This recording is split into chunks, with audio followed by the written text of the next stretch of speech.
Roll call, day 11, Monday, February 26th. Anderson. Here. Baldwin. Here. Barlow. Present. Beitman. Here. Boner. Here. Bouchard. Here. Brennan. Here. Case. Present. Cooper. Here. Dockstetter. Here. Ellis. Present. French. Murphy. Here. Guru. Here. Hicks. Here. Hutchings. Here. Hyde. Here. Jones. Here. Kinski. Excused. Kinski excused. Kolb. Present. Landon. Here. Larson. Here. McCune. Here. Nettercott. Here. Pappas. Here. Rothfuss. Here. Salazar. Here. Schuler. Here. Scott. Here. Steinmetz. Here. President Driscoll. Here. Kinski. Excused. Okay. 30 present, 1 excused. Thank you. Prayer by Father Thomas Conkle Jr., St. Mary's Cathedral. Welcome back. Thank you. Let us pray. Lord God, as we return to the Senate floor after a weekend of rest, and as we begin the second half of this legislative session, we pray that you have rejuvenated us and graced us with the vigor to engage on the tasks before us, particularly on this last day to do third readings in the House of Origin. The schedule is full, and the day ahead may be long, so help us to stay focused and be efficient. Should the pressures and stress begin to wear on us, just help us to know your presence and your strength. Guide our discussions, our amendments, and our votes. And let us share your grace of governance so that we act not in our own self-interest, but for the good of the people of this great state of Wyoming. When this day draws to an end, let us find satisfaction in what we were able to accomplish, and let us lay our heads down for a peaceful sleep so that we may be ready to begin another new day. This day, Father, we ask you and give you thanks for all firefighters, particularly volunteer firefighters, who put their own safety and lives in danger of our homes, our property, our lives. We recognize especially Jim Woodward for his 54 years of volunteer service with the Riverton Fire Department. Thank you for him and for all firefighters. Thank you for all who look over us and watch over and protect us, giving from you our divine protection. We ask this in all things in your holy name. Amen. Amen. Senator Salazar, lead us in the pledge. I pledge allegiance to the flag of the United States of America and to the republic for which it stands, one nation under God, indivisible, with liberty and justice for all.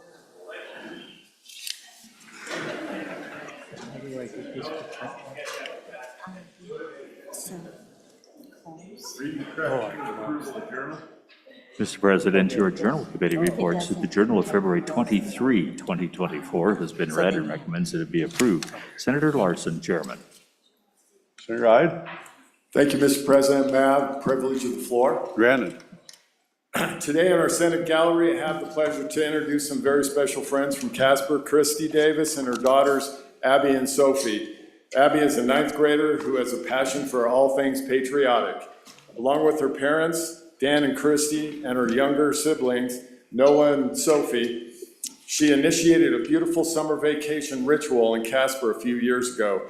Under Abby's leadership, the Davis family began to gather together in the middle of their neighborhood street and holding the American flag would recite the Pledge of Allegiance. This practice grew and grew as multitudes of neighbors and friends would join them in the middle of the road every summer evening to become part of this special ritual. Abby is currently taking U.S. and Wyoming government classes at Casper College through the BOCES program. Would you please join me in giving a warm welcome to the Davis family from Casper? Here.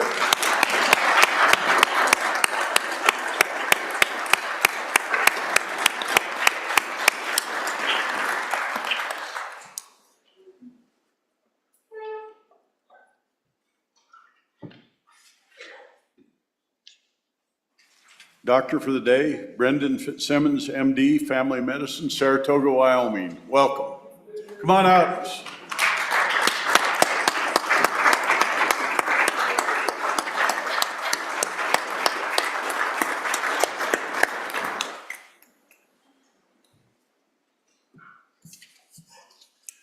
No nurse for the day? Senator Grew, can you tell me what happened on this day in 1929? I was here with Charlie, On this day in 1929, President Calvin Coolidge signed an executive order establishing Teton National Park. Single act of kindness throws out roots in all directions, and the roots spring up and make new trees. Amelia Earhart. Last day for third reading, Bill's House Ridge and crossover. We're actually going to be a day behind on that. Your schedule shows that we're possibly going to accelerate to third. We intend not to do that. We're going to do second reading today, and then we'll go into committee of the whole and do some budget explanations. So for any of you that are thinking that we were going to run this up, we don't intend to today. So thank you.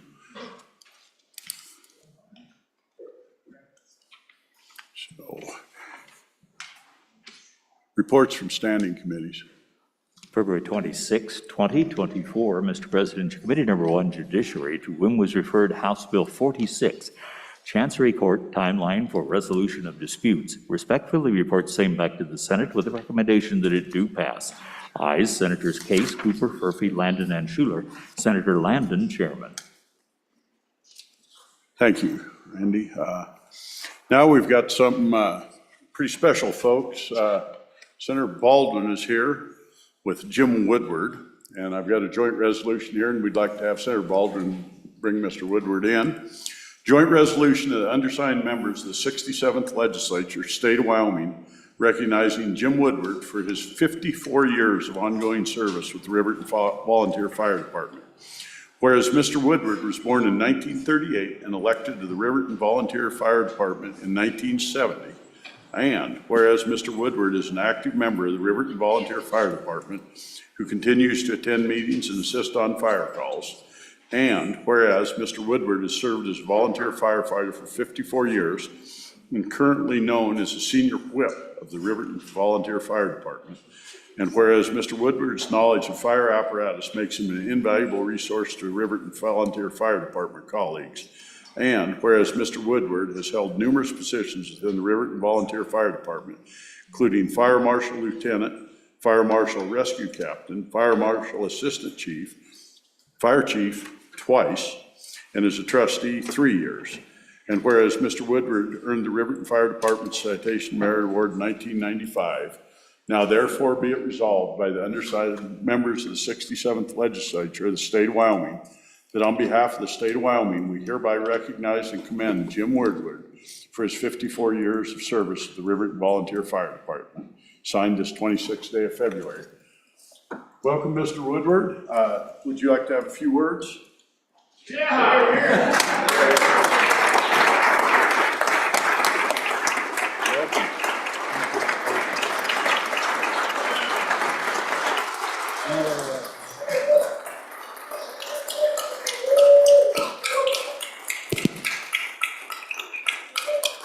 Just to be pretty short, I'm not a very good speaker. I've had a good life being on the fire district in Riverton, Wyoming. And I'm very proud of the guys that's with us today that are mostly past chiefs, come to see this. And it's been a great time. And I thank you much for the time you give to me today. Anything else? Anybody questions?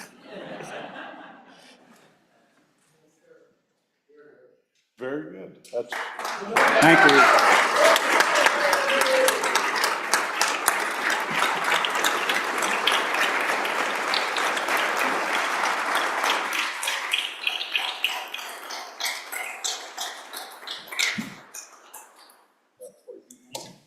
yeah.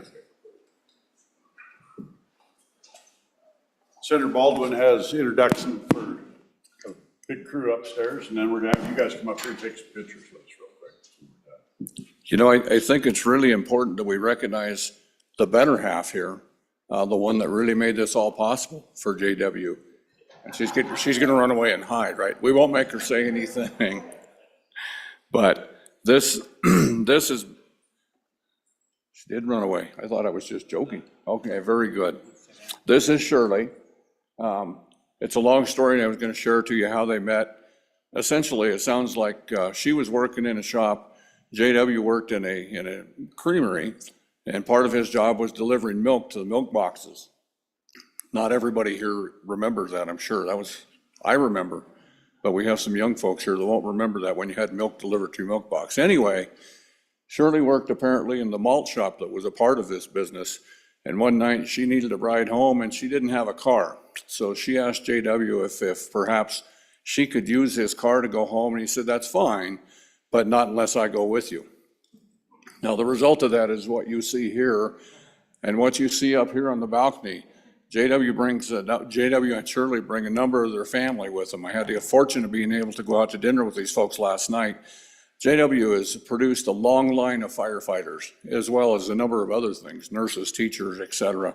And a lot of those folks came down here to witness this today and be here. He has sons who have been firefighters and who have retired. He has a son-in-law that was a firefighter. Anyway, JW's not retired. He's still answering calls. I was told last week there was a call.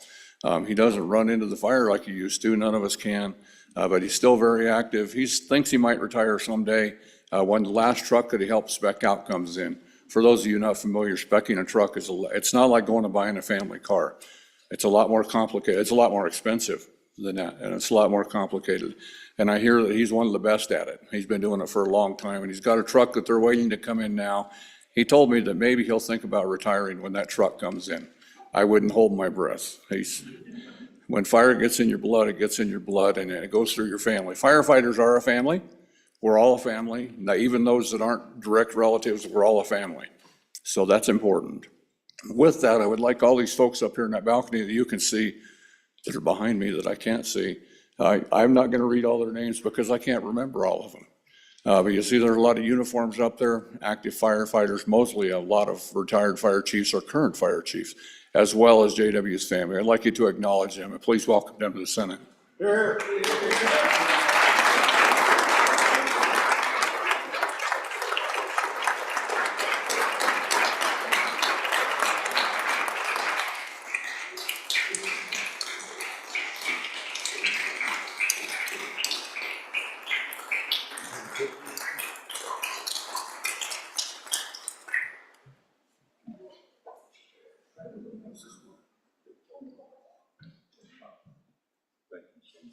Really appreciate your service.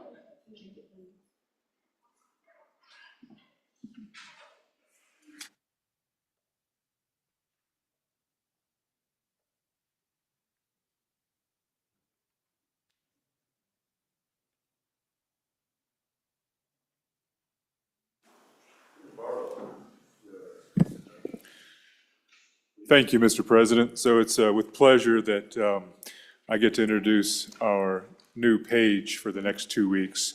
This young lady came to former Senator and House member Jeff Wasserberger and said, hey, I really want to understand and learn more about the political process. And Senator Wasserberger said, well, here's an opportunity. And so today, ladies and gentlemen, up at the front desk, we have Miss Sylvia McClure from Gillette, Wyoming, who will be serving our page for this next week. She's a senior in high school, involved in lots of activities. So just like you did for Mr. True the last 2 weeks, I hope you'll extend your welcome and assistance to Miss McClure And then at the end, we'll give her an opportunity to do, unless you want to do it now, Mr. Chairman, to introduce herself and say a few words, you want to wait till the end, Mr. President? I think now's appropriate. I was going to have you come present her pin to her. All right, If you I'll be would like glad to do that. if So, you approach the desk so and- welcome, Ms. McClure, and then we'll give her an opportunity to say a few words.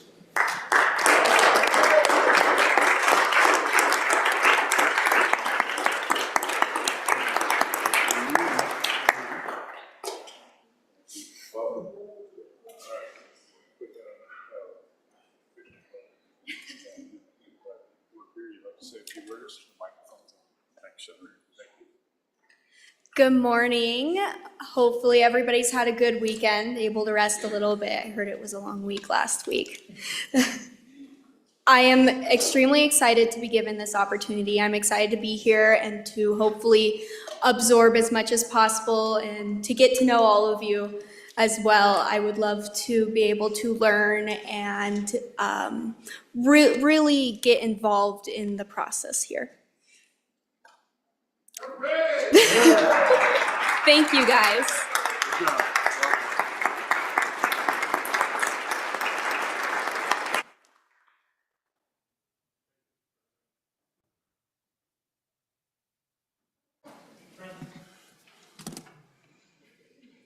Senator Cooper, Privilege of the floor. granted. Thank you, Mr. President. I'd like everybody, we've got a great bunch of folks over here from Cody High School, if they could all stand for just a minute. This is Cody Youth for Justice, along with their leader, Mrs. White. This group has been coming to this Senate since Charlie was a kid. 25 years they've been coming here. Not this particular bunch, but an extension of them. We got some legacy folks here. We got a grandson of Senator Al Simpson. We got a granddaughter of former Representative, I lost it. Steve Cranfield. I don't know why I couldn't remember him. He was my lawyer for years. Steve was also a judge in Cody. So please welcome Cody Youth for Justice.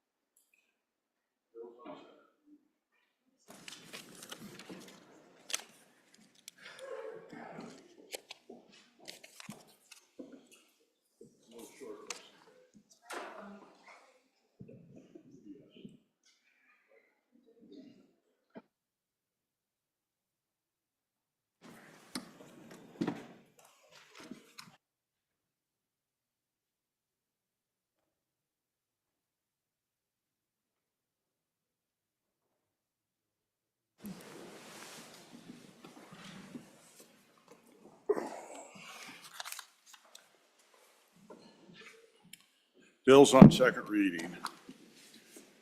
Senate File 19, second reading of the Senate file. Senate File 19, Developmental Preschool Funding, sponsored by the Education Committee. Senate File 19 having been read two separate times. The question is, shall the bill be read a third time? Hearing no objection, is so ordered.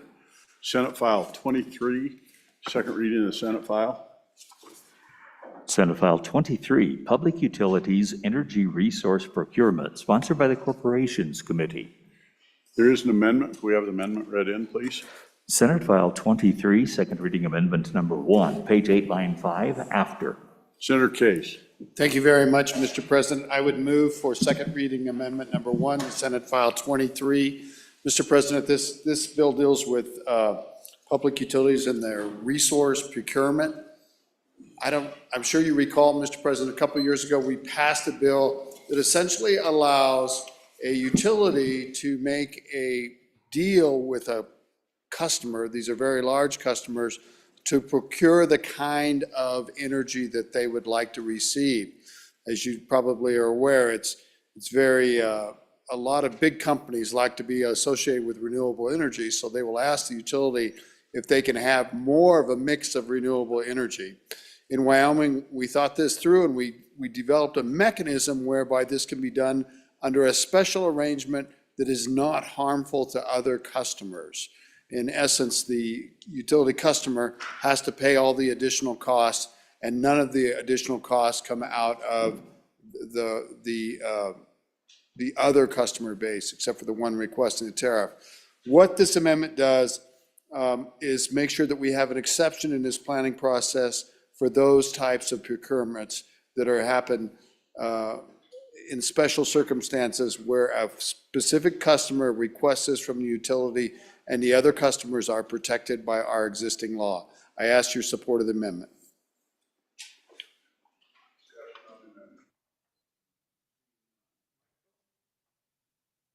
Thank you. Seeing none, we're voting on second reading amendment number 1 to Senate File 23. All in favor say aye. Aye. All opposed, nay. The amendment is passed. Senate File 23 having been read 2 separate times. The question is, shall the bill be read a third time? Hearing no objection, it is so ordered. Senate File 24, second reading of the Senate file. Senate File 24, Public Service Commission Integrated Resource Plan, sponsored by the Corporations Committee. Senate File 24 having been read 2 separate times. The question is, shall the bill be read a third time? Hearing no objection, it is so ordered. Senate File 25, second reading of the Senate file. Senate File 25, Reclamation and Decommissioning Costs, sponsored by the Corporations Committee. Senate File 25 having been read 2 separate times. The question is, shall the bill be heard a third time? Hearing no objection, it is so ordered. Senate File 41, second reading of the Senate file. Senate File 41, Banking Division Classification and Salary Exemption, sponsored by the Minerals Committee. Senate File 41 having been read 2 separate times. The question is, shall the bill be heard a third time? Hearing no objection, it is so ordered. Senate File 42, second reading of the Senate file. Senate File 42, Low Carbon Reliable Energy Standards Amendments, sponsored by the Minerals Committee. There is an amendment. Could we have the amendment read in, please? Senate File 42, second reading amendment number 1, page 6, line 15, after. Senator Ellis. Thank you, Mr. President. I move second reading amendment number 1 to Senate File 42 and would ask the body to vote aye. Senators, you'll recall this has to do with our efforts to extend the life of coal and create new markets for coal in Wyoming. And so if you go to page 5 of Senate File 42, you'll see existing language which allows a utility to collect up to 2% from a customer base to support carbon capture and other things that would address some of the carbon emission concerns. After visiting with some colleagues, we thought it would make sense that that 2% cap would not extend beyond the life of that rate recovery mechanism if that is no longer needed. So the thinking is once the utility is able to get a carbon capture project going, there are no additional costs to bear, that the Public Service Commission would just simply remove that rate recovery mechanism. That's what this amendment would do, and I'd stand for any questions, but would urge the body to vote aye. Further discussion, Senator Rothfuss. Thank you, Mr. President. On for the amendment. Hopefully this wouldn't be a problem, but I think this makes it very clear that if there is a problem, it would be addressed, that it would be capped. So I think this hopefully is consistent with the original intent of the bill, but if the original intent lacked clarity, this provides it. Thank you. Further discussion. Further discussion. Seeing none, we're voting on second reading amendment number 1 to Senate File 42. All in favor say aye. Aye. Those opposed, no. Second reading amendment number 1 to Senate File 42 has passed the Senate. There is another amendment. Can we have it read in, please? Senate File 42, second reading amendment number 2, page 2, line 13, delete. Senator Ellis. Thank you, Mr. President. I move second reading amendment number 2 to Senate File 42 and would ask the body to vote aye. Senators, if you look at the bill, we are trying to amend the definition of low carbon to comply with federal 45Q language, which is found in the U.S. tax code. We added some additional language that tried to specify that definition would come from either an existing coal-fired generation unit or as allowed and defined by that 45Q or EPA standards. We decided to remove this additional language because we thought it was already covered. And I would say in paragraph B, we were trying to give the PSC the ability to amend the definition of low carbon if the 45Q standards changed at the federal level. But rather than do that, this would require, if the federal government changes the 45Q requirements, Wyoming, we'd have to come back and look at it again and see if our definition aligns. So I think that's a reasonable ask. I'd ask for your approval in removing these two additional subparagraphs from the definition of low carbon. Happy to answer any questions, but ask you to vote aye. Senator Steinmetz. Thank you, Mr. President. On and for both of the last amendment and this one, thank the good committee for working overtime to alleviate some of my concerns. Not sure where I'll end up on this bill, but I think it's, both amendments have made it much better. So thank you for your work on that.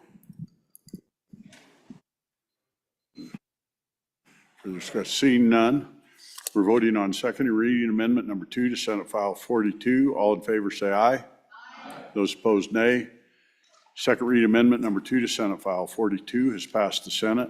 There is a third reading, or third amendment. Could we have it read in, please? Senate File 42, second reading amendment number 3, page 4, line 11, after. Senator Scott. Mr. President, I move adoption of this amendment. Mr. President, what this amendment deals with is trying to get an orientation in this area and a realization that there's a potential for making money by selling CO2 because our oil and gas industry needs more CO2 than is available for tertiary recovery. So we want the utilities that are considering carbon capture to go out and look and see what the market really is. And unfortunately, there has been one of them. Some of them have been quite aggressive in this area. Some of them have not. This is a push that they all need to look at what the potential market is. Can it reduce the costs of electricity? And so what this amendment does is it says they've got to, they're doing their annual report, they've got to go talk to the potential customers. Those are relatively easy to identify. There's the big oil fields that can potentially use it, and to the associations that represent those people, and see what information they can get. It's worded pretty carefully to make sure nobody's required to produce information that might be business confidential. So that's why some of the wording is there.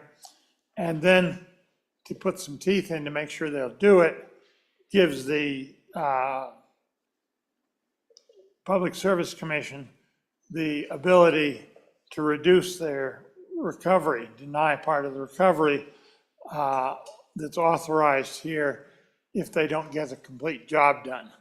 And there's enough discretion there so the commission can use that, but it is some potential teeth, Mr. Chairman, so it can't be ignored. So with that, Mr. Chairman, I'd be happy to answer any questions and urge adoption of the amendment. Questions? Seeing Senator Dockstader. Thank you, Mr. President. The sponsor neglected to spread the good word before filing, but I'll stand in full support of his work. Thank you. Well done. Further discussion, Senator Rothfuss. Thank you, Mr. President. Mr. President, while I like the spirit and intent of this, I am concerned with lines 25 through 32. It's nice to try to put in something that provides the stick, but the idea that the commission shall deny the public utility the rate recovery authorized by this paragraph is contrary to how those rate recoveries work, and I think might cause substantial problems realistically. The rate recovery is based on an approval of allowance for the activities that are going on in these paragraphs. And in these paragraphs, they're required to be exploring and implementing the utilization of CO2 sequestration. So the idea that rate recovery can be withheld if a report is deemed not good enough, presumably by the public utility, or I mean, presumably by the PSC, but it's a little bit uncertain who would make that call. I guess the commission shall deny, so it would be the commission, is probably overly draconian. So, Mr. President, I would ask that this be divided, and I think they stand nicely. Lines 1 through 24 being Division 1, lines 25 through 32 being Division 2. And on Division 1, I see no problems. I would ask that the chamber support that. Assuming it's divisible. Any discussion on Division 1? Any discussion on Division 1? We're voting on Division 1 on second reading amendment number 3 to Senate File 42. You've been asked to vote aye. All in favor say aye. Aye. All those opposed, no. Division 1 to amendment number 3 to Senate File 42 has passed the Senate. On to Division 2, Senator Rothfuss. Yeah. Thank you, Mr. President. It's not that I don't want to do this, it's that I don't think we can or should do this, which is a different thing. In fact, I'm as cranky as anyone about our public utilities in the state right now. I just don't think this is consistent with the process we use, and I guess I would look to others that are experienced with this process and how the rate recovery might take place, and whether this is an appropriate approach to ensuring the reporting that's above. It seems like it goes too far to me, Mr. President. Further discussion, Senator Scott. Mr. President, you do have to allow rate recovery for things that really are useful to the public. But in this area, if you've got a utility that persistently is refusing to look to the potential marketplace here, which is significant and important to the state, you need to be able to do something about it. And if we're giving them rate recovery for looking into this, you need to have a complete job. And so I think, Mr. Chairman, it is appropriate. And it says if it's inadequate, it's determined by the commission. So the commission has discretion, and that's key. So, Mr. Chairman, I urge adoption of this part of the Standing Committee amendment, because in dealing with these utilities, the Public Service Commission does need to have some teeth on these kind of issues, or the performance simply won't be there.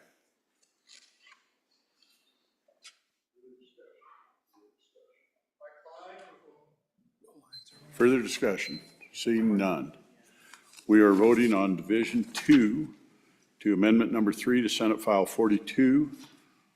All in favor say aye. Aye. Those opposed, no. No. Ayes have it.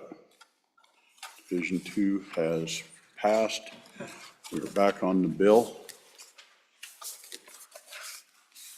Further discussion, seeing none. Senate File 42 having been read 2 separate times. The question is, shall the bill be read a 3rd time? Hearing no objection, it is so ordered. Senate File 51, second reading of the Senate file.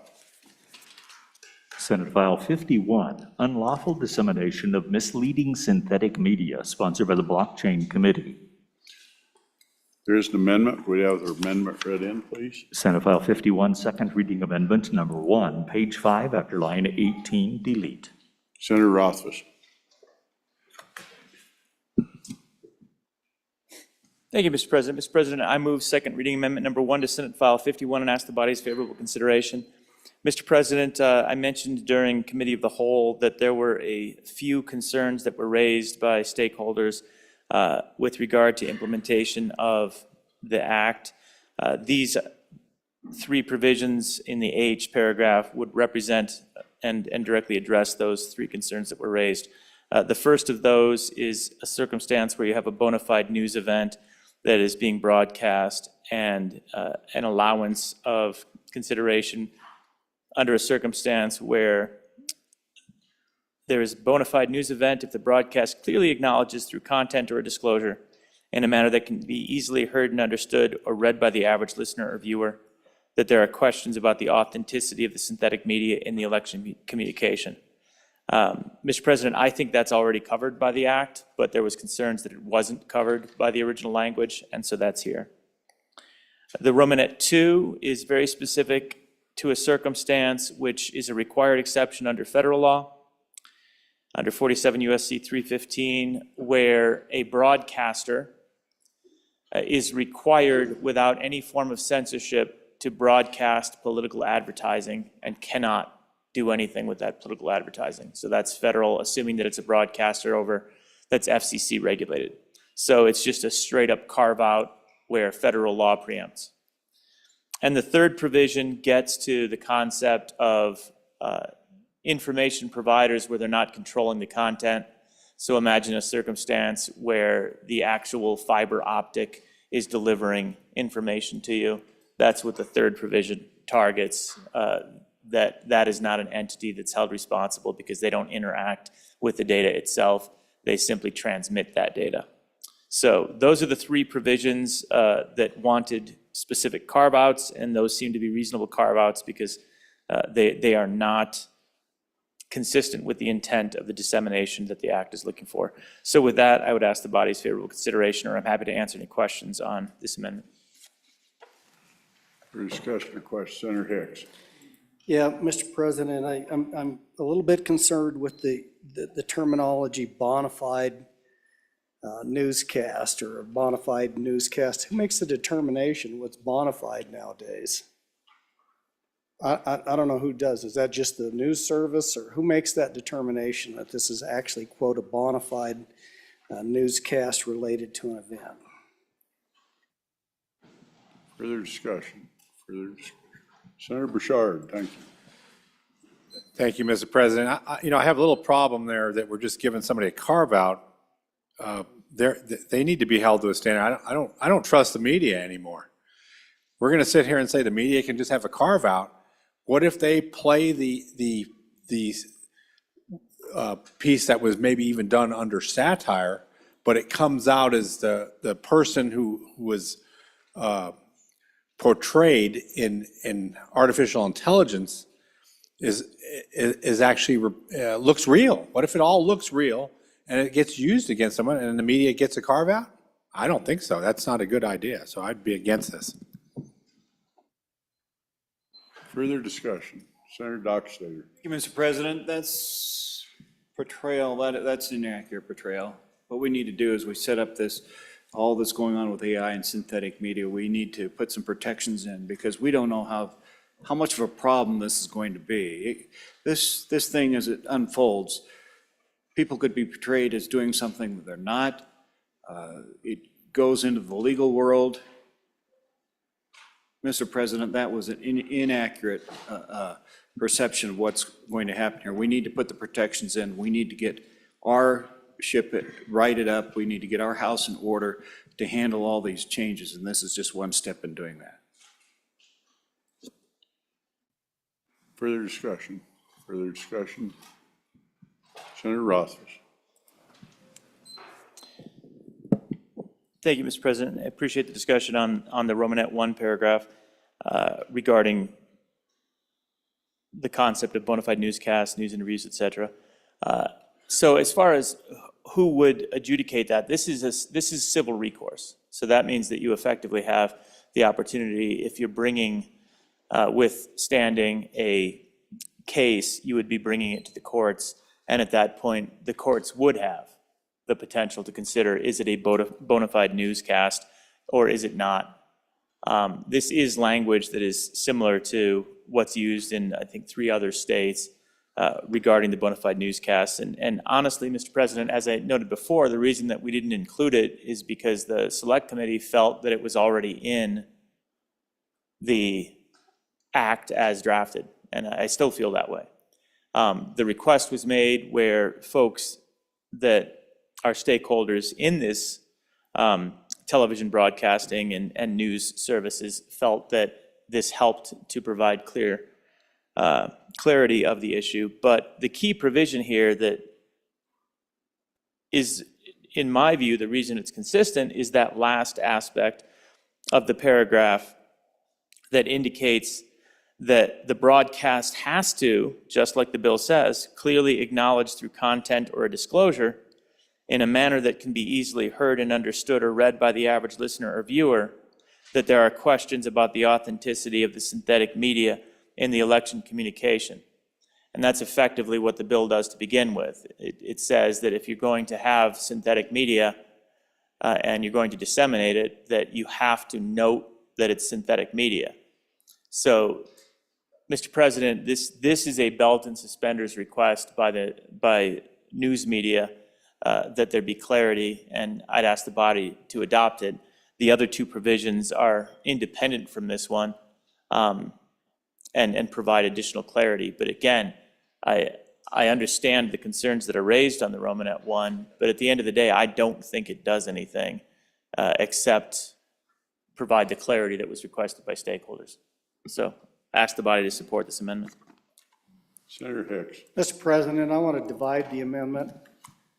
Division 1 is going to be line 5 through 16. Division 2 is the rest of the line, or the rest of the amendment. Which So, division would you like to speak to first? Senator Rothfuss. Mr. President, it doesn't divide as requested, but we have shown a tradition of keeping, for example, lines 1 through 6 would go with either division. Correct. And in that circumstance, it is divisible, but then it would be lines 1 through 6 would go with both divisions 1 and 2. Division 1, I would assume, would be lines 7 through 17 at that point, and Division 2 would be 18 through the balance of the amendment. Again, lines 1 through 5 going, or 6 going with both divisions, if that's acceptable to the You're majority correct. That's leader. what I had jumped to. I had actually read it that way. So which division would you like to take up first, Senator? 1. Okay. I would ask you to vote no on Division 1. And while this may be a belt and suspenders, if it's already in the bill, we don't need it. My concern with this is explained by the minority floor leader. There's civil recourse. The trouble is, Mr. President, a civil action is after the fact. The damage has been done. And what we're trying to do with this, I believe, is prevent any damage in the first place. So if there's some misinformation that's out there and somebody determines it's bona fide and it gets out there, it could take years to basically go back through the court through a civil recourse to correct that. In the meantime, you have collateral damage associated with that. So on and against Division 1. Further discussion? Seeing none, we're voting on Division 1. Oh, Senator Dockstader. Mr. President, I'd push back on that. I don't know that it takes years to sort that out. I think there needs to be some factors in place to put the protections in. We're rapidly moving in this, by next year, we could have a whole different situation with this synthetic media, this AI.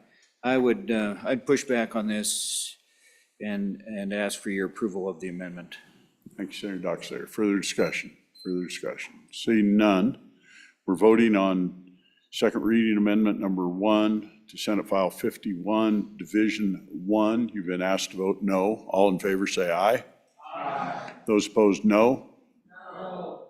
Ayes have it. We're on Division 2, Senator Hicks. Vote your conscience.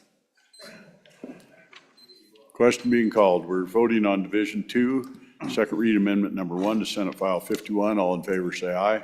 Aye. Those opposed, no. Division 2 is passed. Any further discussion on the bill? Senate File 51, having been read 2 separate times, the question is, shall the bill be read a third time? Hearing no objection, is so ordered. Senate File 52, second reading of the Senate file. Senate File 52, Wyoming Stable Token Act Amendment, sponsored by the Blockchain Committee. Senate File 52, having been read 2 separate times, the question is, shall the bill be read a third time? Hearing no objection, is so ordered. Senate File 53, second reading of the Senate file. Senate File 53, 6th Judicial District, number of judges, sponsored by Senator Landon. Senate File 53, having been read 2 separate times, the question is, shall the bill be read a third time? Hearing no objection, is so ordered. Senate File 54, second reading of the Senate file. Senate File 54, homeowner tax exemption, sponsored by the Revenue Committee. There is an amendment. Can we have the amendment read in, please? Senate File 54, second reading amendment number 1, page 1, line 2, delete. Senator Biteman. Thank you, Mr. President. I move second reading amendment number 1 to Senate File 54 and ask for your aye vote. Ladies and gentlemen, this is a continuation of the work that your Revenue Committee is doing along with this. We've got a coalition of other senators that have volunteered to help out on property tax reform and relief. We met the other day, last week, upstairs to hash out all the differences with all the different revenue bills. We melded them all into one bill. This is the bill before you, and these are some of the best ideas from those Senate files that we are incorporating into Senate File 54. Mr. President, I'll walk you through what we've done. First, we made the exemption effective immediately for all residential property. That was a highlight of one of the other Senate files. We moved the limitation of the exemption applying only to residential property used as a primary residence back to 2025. That was for implementation purposes. If we were to keep it the way it was, we wouldn't be able to get relief out to folks for tax year 2024. So that's an important fix. There was also a separate bill had a cap that was a little bit higher than our 200,000, and so that was 300,000. So that was the consensus of the group, was to raise that to the 300,000. This also adds a sunset date, Mr. President, of July 1st, 2026, and clarifies that this will not apply to the tax year 2026 without further legislative action. So it kind of limits this so we can see how it works. There's an election between now and then, so the voters can weigh in as well if they want to keep this going.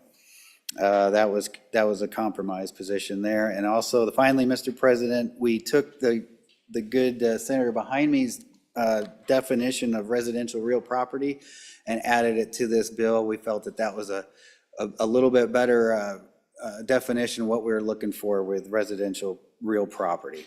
That's the amendment, Mr. President. I'll stand for any questions that the body may have. Thank you very much, Mr. President.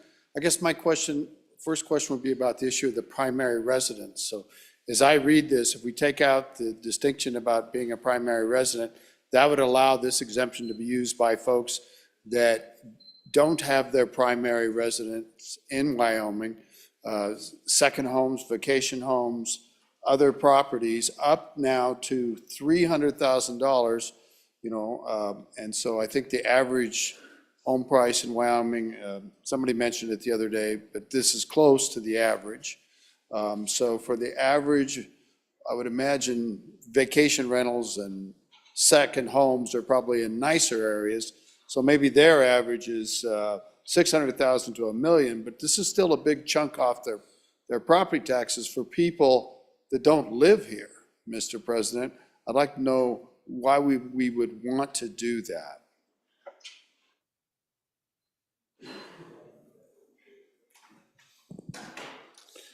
Thank you, Mr. President. It's really fairly simple.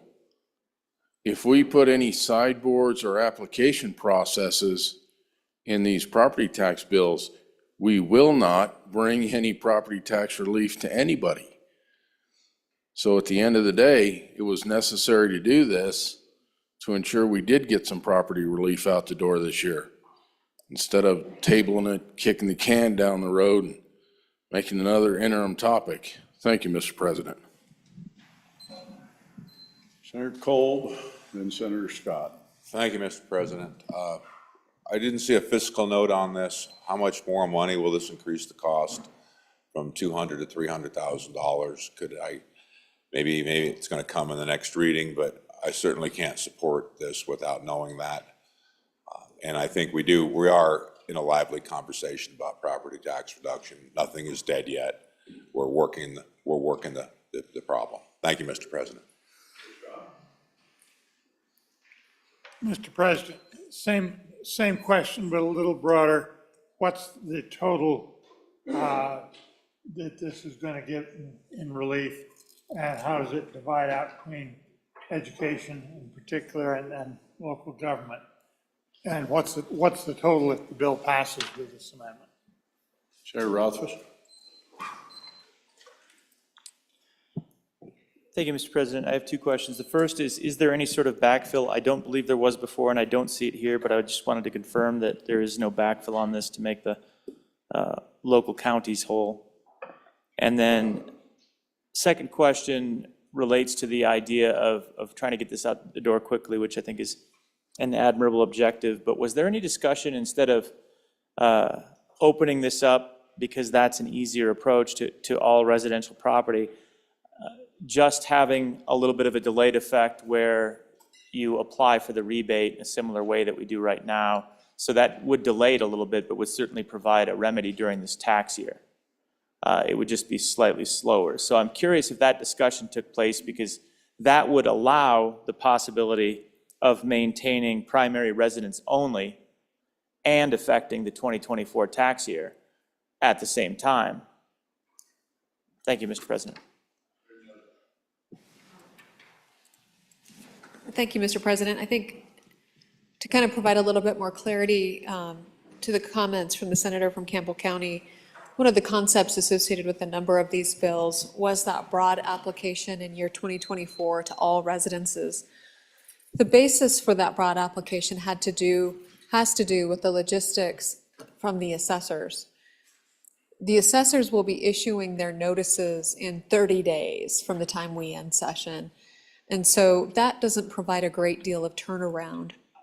And so in order to effectuate any immediate relief, if that's the goal in 2024, there can be no restrictions, because they don't have the ability to determine those types of restrictions, such as an application process or some type of verification process. So many of the bills presented have no restrictions, and so that residence application, the exemption for the residents in 2024, does include those secondary residences or residents used for a commercial purpose. And there's really no other way around that if you want to provide relief in 24. An interesting concept about having it be delayed. Again, I think the logistical challenges on the assessors would indicate that's probably not the best course for 24. But when we look at the amendment presented by the chairman on lines 20 of the amendment, essentially where it begins, then we have the limitation associated with the primary family residence starting in 25. And so it would only be for this first year where those secondary residences could receive the exemption, but starting then in the following year, that broad application is removed. But the reason for that is the logistics of giving tax relief in 2024 for the assessors. Further discussion? Senator Landon. So, Mr. President, thank you. On and for the amendment, I just wanted to get briefly to line 17 and the good question asked by the senator from Sweetwater County. I think it is important, and we'll do our best to provide exactly the impact by, whether it's one level or the other level, and we may come back in on third reading, and consider, depending upon what the body chooses. But it was the feeling of that, of the coalition, the group of senators, many who met upstairs, that this level would surely not break the bank. We had some levels in mind, and we talked about that, what impact there would be there. And I know that the chairman of revenue can share that with the group, but that's one of the policy concerns. There was a lot of adamancy among many of us, Mr. President, that we get some of this relief out the door this year. And that's what's reflected primarily in this amendment. So I hope you'll support it. I think it's important, and I think it will make this bill palatable, and we can certainly feel good about going home with it. Thank you. Senator Hicks. Yeah, Mr. President, so it's one of the things that I think we need to acknowledge around here. There's potentially 3 different property tax. If we enact this exemption, there's a whole bunch of other potential exemptions out there. And so the question is, and let me give you an example. If you were a veteran and your median household income was below 125% of the county-wide average, First, you could get the veterans exemption, then you could get the median income below 125%, and now you're going to get this exemption too. How many exemptions are you going to be able to be eligible for? And then you have certain counties that also provide a county exemption. If we contemplated how many times you can stack all these exemptions on a piece of property, and it's just something that I think we need to think about that a little bit.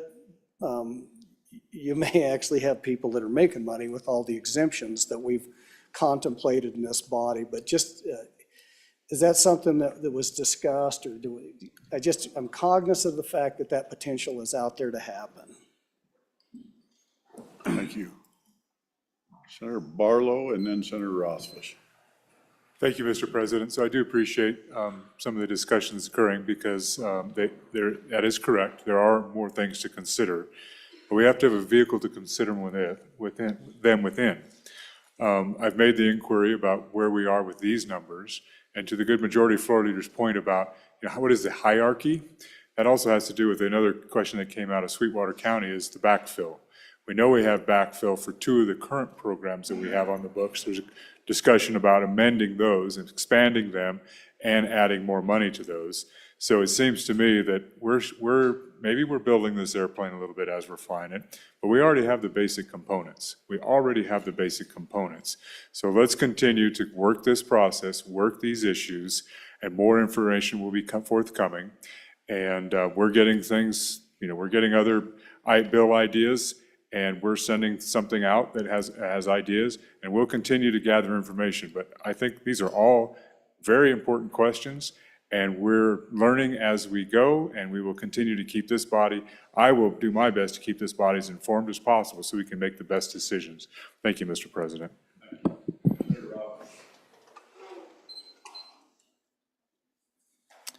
Thank you, Mr. President. Mr. President, I'd ask that this be divided. I think there's 2 separate key questions here. Division 1 will be lines 15 through 19. That's the question regarding the shift from $200,000 to $300,000.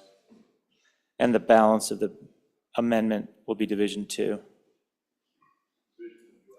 On first. Division number 1, please. Okay, on division number 1, Senator Rothfuss. Thank you, Mr. President. Division number 1, the structure of the math is that it's 25.6% of the valuation not to exceed $300,000 versus $200,000.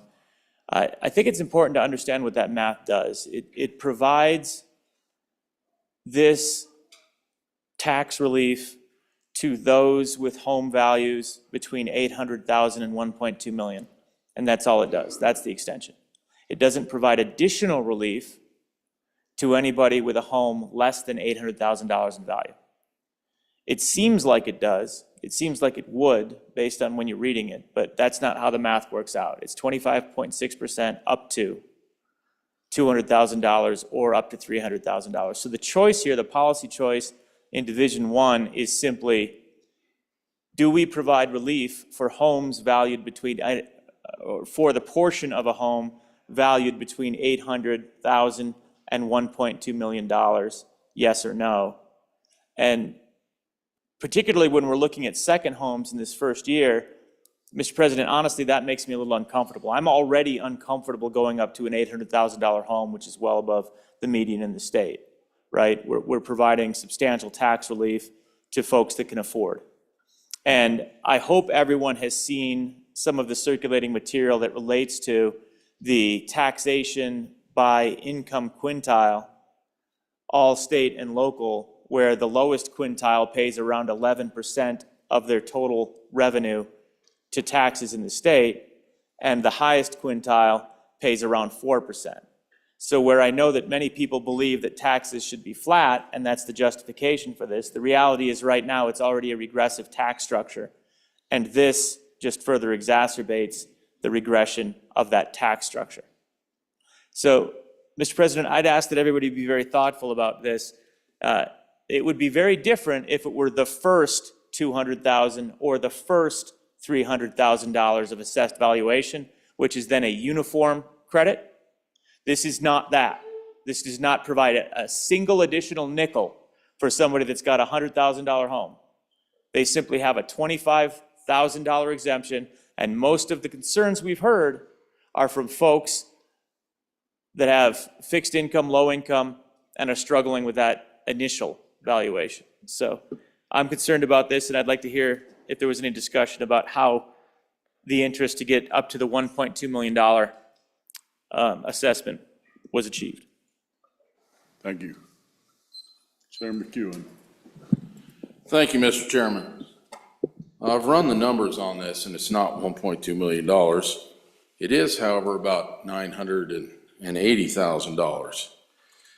Now, what we're talking about, if we go that route, a person who owns a home worth $197,000 will be relieved of $215 per year of their taxes. Now, in my opinion, this is not tax relief. This is a slap in the face. Here you go, save $20 a month. We're going to save your life. The next thing is the other questions on the cost. The state cost at $200,000 limit will be about $85 million. The cost at the $300,000 will be about $130 million. LSO does not do fiscal notes or what they said in the meeting we're at on budget amendments. So if you need to know the cost, that's approximately the cost. The other thing is there are not a lot of second homes or non-primary residents in the state. About 78, 79% are single-family dwellings. And while we argue this is a regressive tax, if we go out to make this even and fair across the board somehow, we're truly picking winners and losers and punishing people who, quite frankly, were successful. The only way to make this fair is across the board. Pretty soon we'll start talking about the cars people can afford and what they pay for car payments. If you really think about it, oh, they can only afford a small car, but this person can afford a big truck. We need to make the trucks cost more and the small cars less, and just get right in there on private enterprise. So those are the costs. And if you want to go give everybody $215 to $275 worth of property tax relief per year, it's almost offensive. Thank you, Mr. President. Thank you, Mr. President. I'm in favor of this amendment. I was the one that wanted to actually carve out the cap on this thing in committee. It's just, in my opinion, the caps are bad tax policy, but this is, I acquiesce to the fact that this has a sunset on it. I mean, good tax policy is just have a flat tax, 25%. It gets messy when you start putting caps and time frames over with inflation. And good senator from Campbell County, I agree with his thoughts there that, we need to do something. This is short term. We can afford it, and we should get the taxpayers some relief. They're the ones that send all their money down here to us. Thank you, Mr. President. Thank you, Mr. President. I have to push back a little bit about the math I just heard. Simply what we're doing is we're allowing this credit or this exemption to be up to folks that have a home of $781,250. Simply do the math. Take the $200,000 divided by 0.265, that's your low number, okay? Now, if you use the $300,000 that this division allows, you divide that by 0.265, that's $1,171,875. So I don't know where we're getting the 900 million, but we're giving a break now for people between 781,000 and 1.17 million. That's all this is doing by going from 200,000 to 300,000. Anybody with a home below 781,000 is already getting the max exemption. So if you want to give an exemption to folks with a $781,000 home up to 1.17 million, then vote for this. Frankly, I don't think those folks need that. It's the folks with the smaller homes, fixed incomes, they can't afford it. And that's who we need this to be targeted towards. I don't think we needed it targeted towards the folks like me. My home's in this range. If we pass this, I'm going to get that exemption. Frankly, I don't think I need it. I think there's a lot more folks in this state that need it before I do. So on and against this division. Thank you. Mr. President, thank you. A couple things I'm observing here. This is my second time also on second reading, so I can't help. But what I would identify and observe in this room is my broad understanding, I believe, that the vast majority of the Senate is in support of providing property tax relief. And so the questions or the debate being brought forward on the floor right now really are for clarification and answers to questions, to see if we need to provide clarifying language or to provide a third reading amendment to make sure that the bill does what we think it does. And so I'm not sure that the debate is adverse or anybody wants to kick the can down the road, or some of how we typically see debate of people pushing one issue over the next.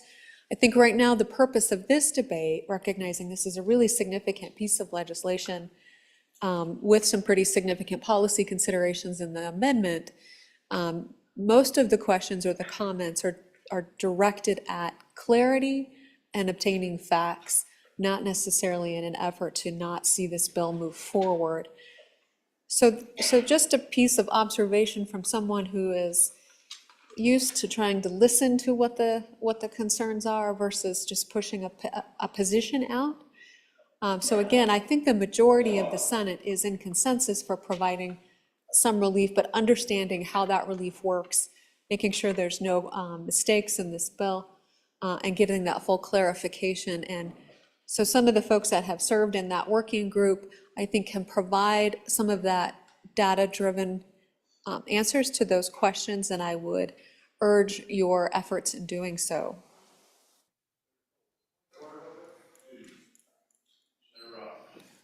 Thanks, Mr. President. Point of order just on the fact that with the division came a new clock as far as who could speak. So everyone is entitled to one or two more depending on where they're at in this debate, including the original sponsor has now 2 fresh speeches on this division and then would have 2 more on the final division. So some of those questions about backfill and other things would then have the capacity to be answered. Just wanted to make sure everyone was aware that they have additional speeches. Thank you, Mr. President. I want to be clear, I'm in favor of some sort of form of property tax relief. I'm not in favor of jumping off a cliff and destroying all government because there's some sort of idea that we have an inexhaustible supply of reserves, which in fact funds the state's budget by, I believe, 25%. So there is benefit for having money, but the question that I've come up with is a money one. Is it affordable? And I'm not one of those. I've been in government for a little while, and I've seen what government does at a local level. And there's a necessity for certain levels of government. Getting rid of government and getting a feudal system where we all defend our neighborhoods with guns and hatchets is not something I want to be a part of. So let's talk about the cost. What is in fact the cost? I get it. They don't give you any fiscal notes on an amendment, but we've got to do better than that. We're talking about a policy that's going to really be driving our future. And no, we don't have to do the most extreme thing right now. That is, frankly, in my mind, preposterous. Why don't we try, get a policy together, find out where we're going to go? The sunset date makes a lot of sense to me. I think it's a good vehicle to get us somewhere that makes a positive difference, but not a difference that is going to cause more personal property taxes, a state income tax. I don't want to be any part of that, and I don't want to be part of having to deal with that in the future because something wasn't really vetted out well. So look forward to hearing more about this in a factual way, so I can be supportive of the most that we can support to give property tax relief. Thank you, Mr. President. Thank you, Mr. President. You know, I hear a lot of things being thrown around, and then we talk about that $750,000 house. Are we missing the boat here? The reason that we're talking about a $750,000 house is because we've raised the prices and now people are being taxed unfairly. That's what's going on here. There's a windfall to the government. You know, I'm not here to represent the government to my people. I'm here to represent my people to the government. On and for the amendment, move this forward. We have to provide relief, and it doesn't matter if it's a $750,000 house or a $200,000 house. The windfall's coming in. Let's shift it to where it belongs. Thank you. We'll go back to the sponsor here in just a moment. Thank you, Mr. President. Some people say those numbers are too high. That's not realistic to go up to 600,000 or 700,000. Getting information from home said, no, that's about where we're at out in the far west. And that's the problem. That's why we're here, because we have families living in the same place, multi-generational, and saying, what happened? I'm just going to work. I'm just trying to send my kids to school in Wyoming, take care of my jobs, just take care of my life, and all of a sudden I'm hit with this. There needs to be a solution, and I commend this group that we sent up around the conference table to find a solution. They came down with a solution, and I ask that we support them. Thank you, Mr. President. Thank you, Mr. President. The last couple comments kind of answered the response I was going to give as to the, you know, taking it from 200, the cap, was basically we're talking about, the limit on the benefit from 200,000 to 300,000. The previous speaker hit the nail on the head there. Just because in your area, you may think a average, you know, single family home's worth, say, $300,000, and that's just what you're used to. There's parts of the state where a middle class home is over $750,000 to over $1 million. We hear about teacher shortages over in Teton County. Middle class families can't afford to live there. This is not a tax break to the rich. When we're talking of a $900,000 home in the western part of the state where people are scratching and clawing and living paycheck to paycheck, this is relief for them too, Mr. President. That's why I support this division. I know these numbers sound outrageously high for some folks on the east side of the state, but you have to understand what is going on in other places of the state. So I think it's important. That's why this compromise language was into this amendment, to give those folks relief that need it.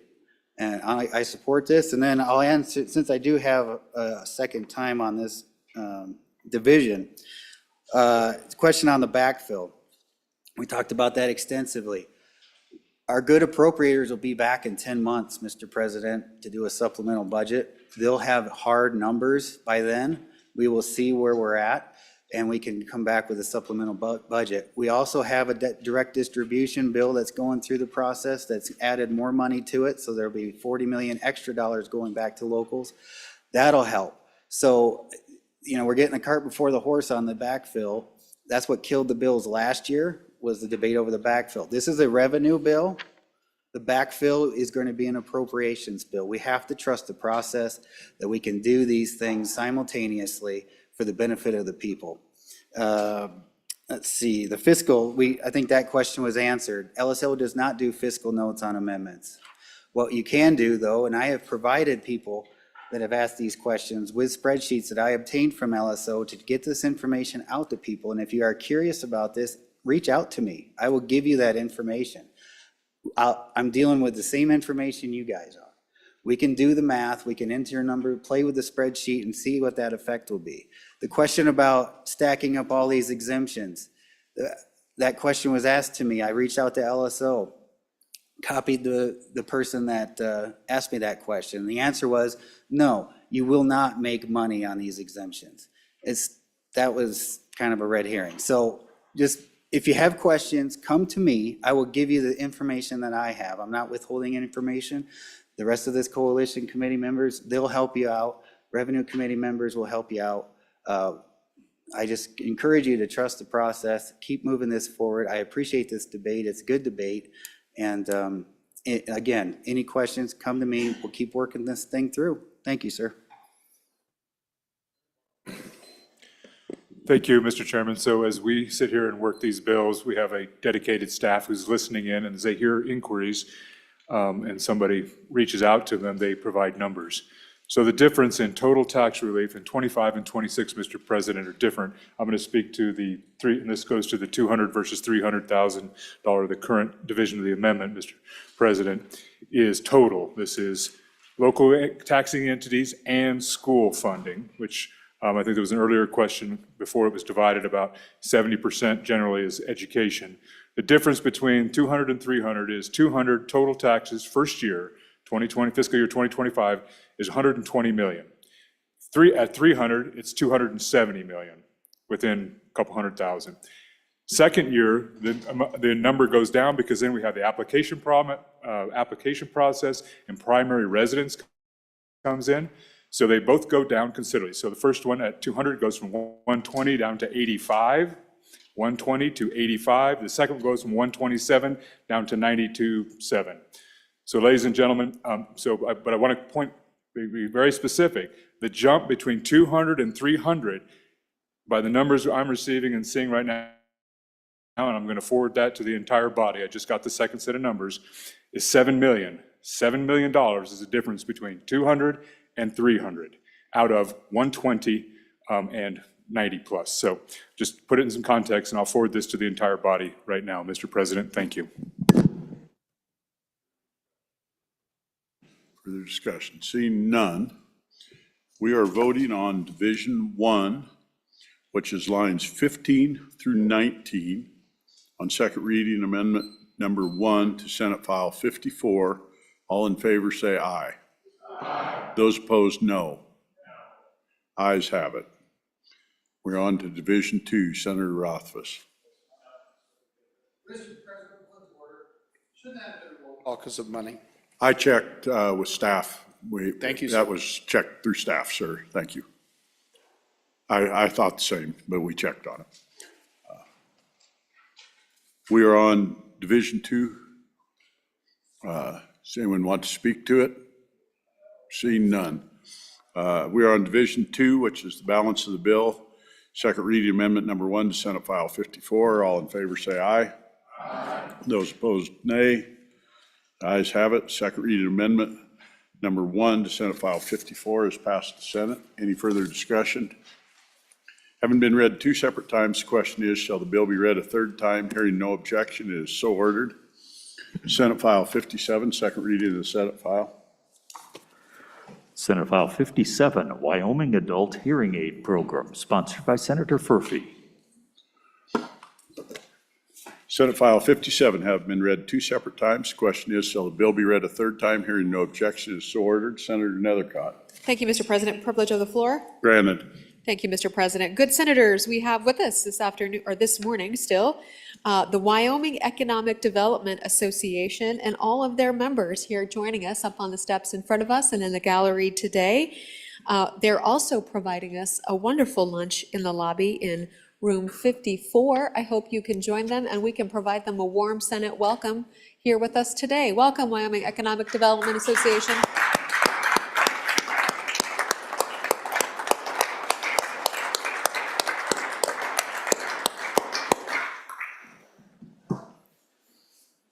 Senate File 64, second reading of the Senate file. Senate File 64, Mineral Royalties Proportional Severance Tax Refunds, sponsored by Senator Boner. Senate File 64 have been read 2 separate times. The question is, shall the bill be read a third time? Hearing no objection, it is so ordered. Senate File 68, second reading of the Senate file. Senate File 68, Tangible Personal Property Tax Exemption, sponsored by Senator McEwen. There is an amendment. Could we have the amendment read in, please? Senate File 68, second reading amendment number 1, page 2, line 20, after. Senator Hicks.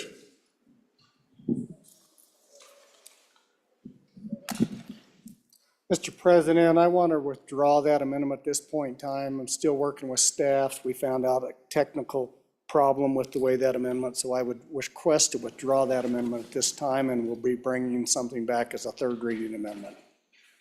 Without objection, so ordered. Second read amendment number 1 to Senate File 68 has been withdrawn. We're back on the bill. Senator Case.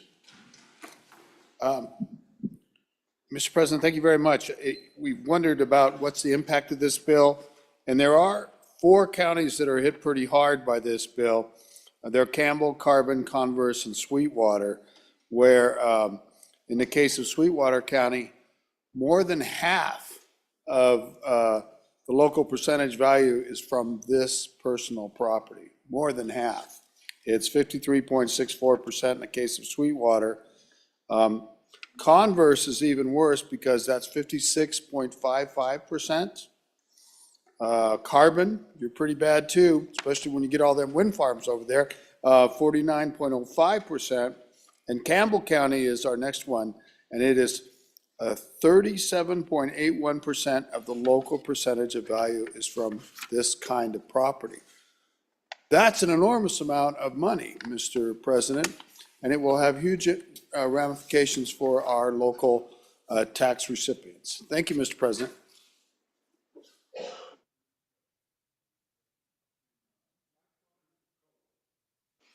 Yeah, thank you, Mr. President. Yeah, this is, I think the concept's a good idea. I think the idea about our depreciation schedules and how they work out, and I've always had issues with it.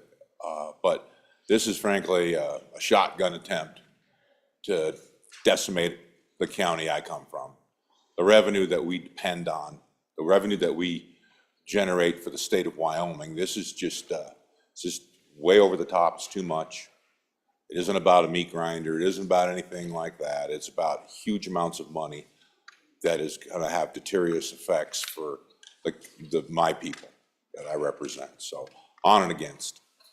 Senator Ellis.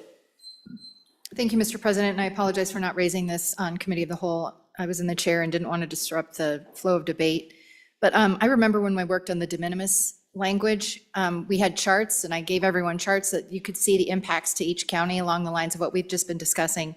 And I was wondering if the bringer of the bill had that information and can provide it to the body just so we can make a really informed decision about what kind of impact this will have by county. Thank you, Mr. President.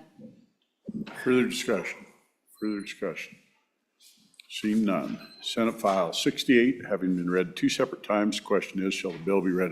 Senator McEwen, would you like to talk? Have not finished. Senator McEwen.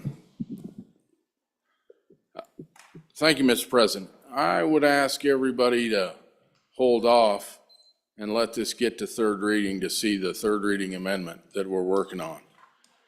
It caps it at a quite a bit smaller level, so it looks after the small businesses. When we talk to the association that looks after the miners, they don't want the tax relief.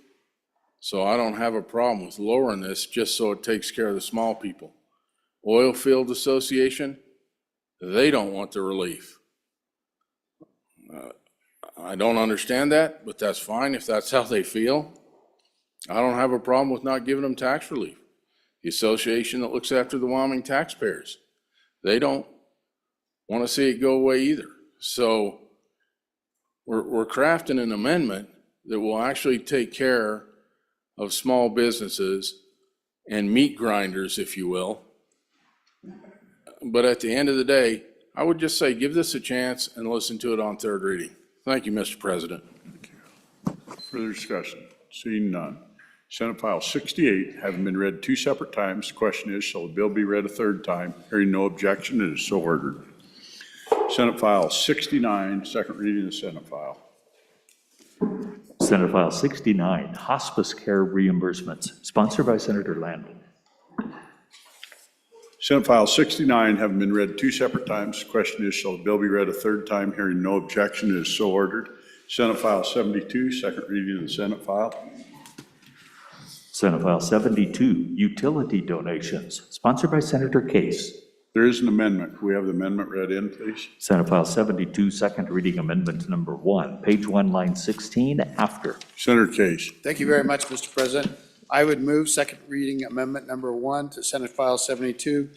Mr. President, this goes into the entirety of the bill, which is that little paragraph F, bottom of page 1 and continuing over into page 2, and adds, and costs imposed on other customers. I think that makes it abundantly clear. Let me read the whole thing as it would be amended. In setting rates, the commission shall prohibit rate recovery of all costs, including initial costs, ongoing costs, and costs imposed on other customers resulting from or related to voluntary donations made by utility. I think that makes it abundantly clear, and I'd be happy to answer any questions. I hope you'll support the amendment. Thank you, Mr. President. Thank you, Senator Case. Further discussion? Seeing none. We're voting on second reading amendment number 1 to Senate File 72. All in favor say aye. All opposed, no. Second reading amendment number 1 to Senate File 72 has passed the Senate. Further discussion, Senate File 72 have been read 2 separate times. The question is, shall the bill be read a third time? Hearing no objection, it is so ordered. Senate File 73, second reading of the Senate file. Senate File 73, concealed firearms permit eligibility, sponsored by Senator Barlow. Senate File 73 having been read 2 separate times. The question is, shall the bill be read a third time? Hearing no objection, it is so ordered. Senate File 74, second reading of the Senate file. Senate File 74, special districts reversal of dissolution for non-compliance, sponsored by Senator Cooper. Senate File 74 having been read 2 separate times. The question is, shall the bill be read a third time? Hearing no objection, it is so ordered. Senate File 75, second reading of the Senate file. Senate File 75, omnibus water bill construction, sponsored by the Water Committee. Senate File 75 had been read 2 separate times. Senator Ellis. Thank you, Mr. President. Knowing that we didn't have a lot of discussion, I think we kind of just went down the list of ag. That was my recollection of the discussion on this. I remember during the discussions, though, in the Select Committee on Water, that a project involving the community of Sheridan was a bit controversial. And so I was just wondering if we could just get a summary of that, because I've certainly seen emails, and just I'm sure other people in the body have as well, just to make sure we understand why that was included in this particular bill and how that controversy maybe got resolved. Thank you, Mr. President. Thank you. Senator Steinmetz. Thank you, Mr. President. I believe you're talking about the Sheridan pipeline extension, and the way that the committee resolved that was we put that in the bill and we made it contingent upon local government approval. So we went back to local control and we said if the SAS board and the county commissioners can agree on this and they send us in their letters of support, then the project can go forward. We have received those letters of support, and in honor of local control, that was the decision made by the committee. If their legislators choose to move in a different direction than that, then we will hear what they have to say, but that's how we chose to handle it, and that is how it was resolved. Thank you. Further discussion? Seeing none. Senate File 75 had been read 2 separate times. The question is, shall the bill be read a third time? Hearing no objection, it is so ordered. Senate File 77, second reading of the Senate file. Senate File 77, Homeland Defense Infrastructure Reporting and Investigating, sponsored by Senator Nethercott. Senate File 77 having been read 2 separate times. The question is, shall the bill be read a third time? Hearing no objection, it is so ordered. Senate File 80, second reading of the Senate file. Senate File 80, Solid Waste Management Definition Amendments, sponsored by Senator Barlow. Senate File 80 having been read 2 separate times. The question is, shall the bill be read a third time? Hearing no objection, it is so ordered. Senate File 82, second reading of the Senate file. Senate File 82, Summer Vacation Preservation Act, sponsored by Senator Brennan. Senate File 82 having been read 2 separate times. The question is, shall the bill be read a third time? Hearing no objection, it is so ordered. Senate File 83, second reading of the Senate file. Senate File 83, Revisers Bill, sponsored by the Management Council. There is an amendment. We have the amendment read in. Senate File 83, second reading amendment number 1, page 1, line 9, after. Senator Boner. Thank you, Mr. President. I move second reading amendment number 1 to Senate File 83 and ask for the body's favorable consideration. Ladies and gentlemen, this amendment is a result of a different discussion we had regarding just keeping our statutes up to date, whether Fort Washakie, Camp Sheridan, Camp Pilot Butte, and the United States Power Depot at Cheyenne are still federal property. In fact, they are not. We had the good senator from Laramie County check, and he verified, and so this is just a cleanup to make sure that we keep this particular piece of statute up to date. Ask for your favorable consideration. Further discussion? Seeing none. We're voting on second reading amendment number 1 to Senate File 83. All in favor, say aye. Aye. Those opposed, nay. Second reading amendment number 1 to Senate File 83 is passed to Senate. Senate File 83, having been read 2 separate times, the question is, shall the bill be heard a third time? Hearing no objection, it is so ordered. Senate File 86, second reading of the Senate file. Senate File 86, school safety and security funding, sponsored by Senator Kolb. Senate File 86, having been read 2 separate times, the question is, shall the bill be read a third time? Hearing no objection, it is so ordered. Senate File 89, second reading of the Senate file. Senate File 89, Veterans Ad Valorem Exemption Amount, sponsored by Senator Cooper. There is an amendment. Could we have it read in, please? Senate File 89, second reading amendment number 1, page 3, line 5, delete. Senator Cooper. Thank you, Mr. President. I move second reading amendment number 1 to Senate File 89 and ask for your favorable consideration. Folks, remember this bill is increasing our veterans exemption. We tried to, in our previous amendment, we tried to remove the effective date up to June of 24, trying to get this in effect immediately. Our good director of the Department of Revenue found an error with that. A lot of our veterans use their exemption for their vehicles, and some of those exemptions are already in place. So she asked us to move that effective date to January 1st of 25. I'd ask for your favorable consideration. Further discussion? Further discussion? Seeing none. We're voting on second reading amendment number 1 to Senate File 89. All in favor say aye. Aye. Those opposed, nay. Second reading amendment number 1 to Senate File 89 is passed to Senate. Further discussion? Seeing none. Senate File 89 having been read 2 separate times. The question is, shall the bill be heard a third time? Hearing no objection, it is so ordered. Senate File 94, second reading of the Senate file. Senate File 94, an act regarding compelled speech and state employers, sponsored by Senator Hutchings. Senate File 94 having been read 2 separate times. The question is, shall the bill be heard a third time? Hearing no objection, it is so ordered. Senate File 96, second reading of the Senate file. Senate File 96, trusts and bank assets in bankruptcy clarification, sponsored by Senator Rothfuss. Senate File 96 having been read 2 separate times. The question is, shall the bill be read a third time? Hearing no objection, it is so ordered. Senate File 97, second reading of the Senate file.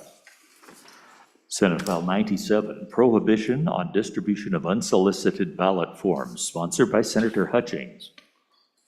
Senate File 97 having been read 2 separate times. The question is, shall the bill be read a third time? Hearing no objection, it is so ordered.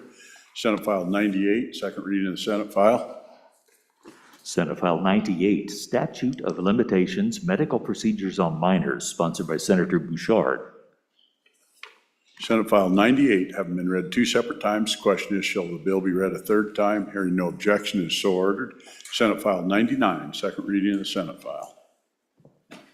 Senate File 99, Chloe's Law, children gender change prohibition, sponsored by Senator Bouchard. Senate File 99 having been read 2 separate times. The question is, shall the bill be read a third time? Hearing no objection, it is so ordered. Senate File 102, second reading of the Senate file. Senate File 102, foreign property ownership, critical infrastructure, sponsored by Senator Steinmetz.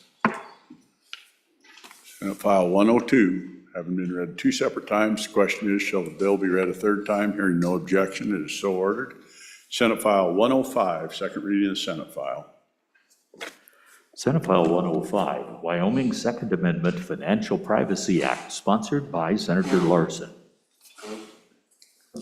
Senate File 105, having been read two separate times, the question is, shall the bill be read a third time? Hearing no objection, is so ordered. Senate File 107, second reading of the Senate file.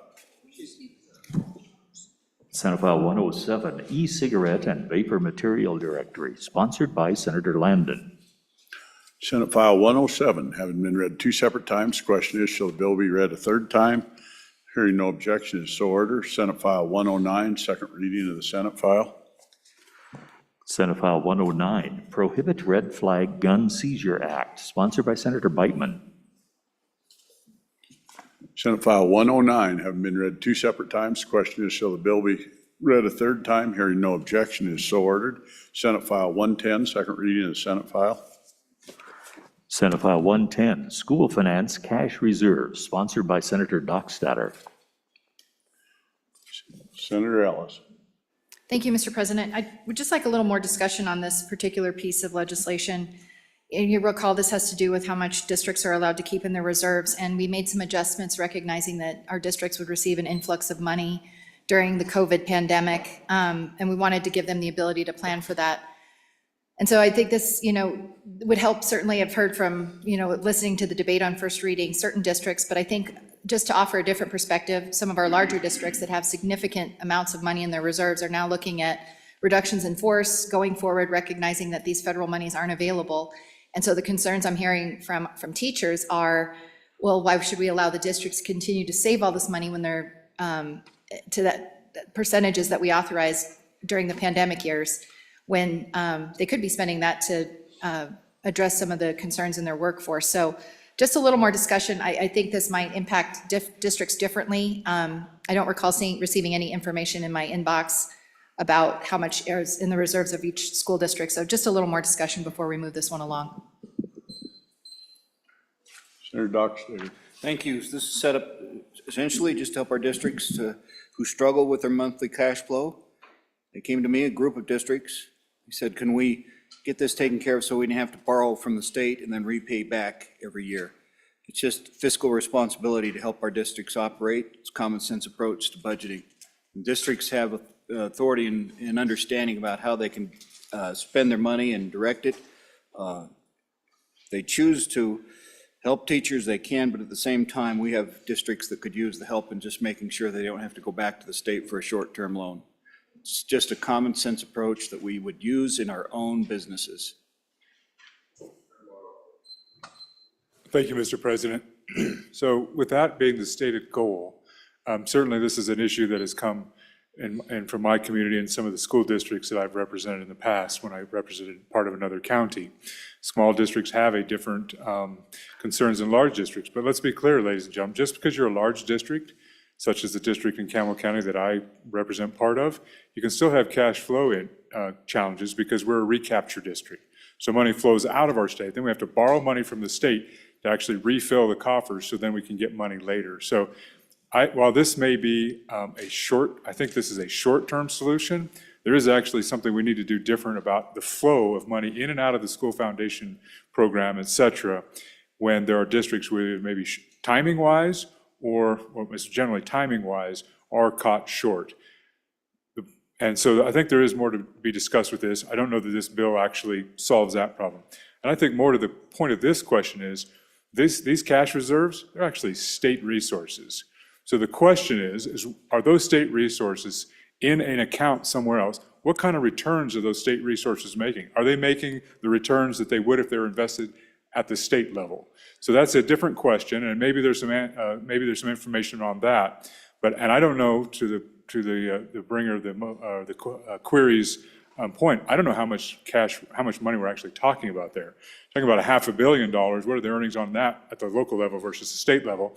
Are all these 48 districts investing this money, or is it just sitting in a checking account? So I think there's some other fiduciary questions to be answered here.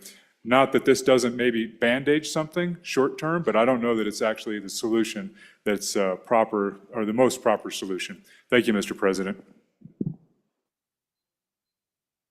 Further discussion. See, Senator Ellis.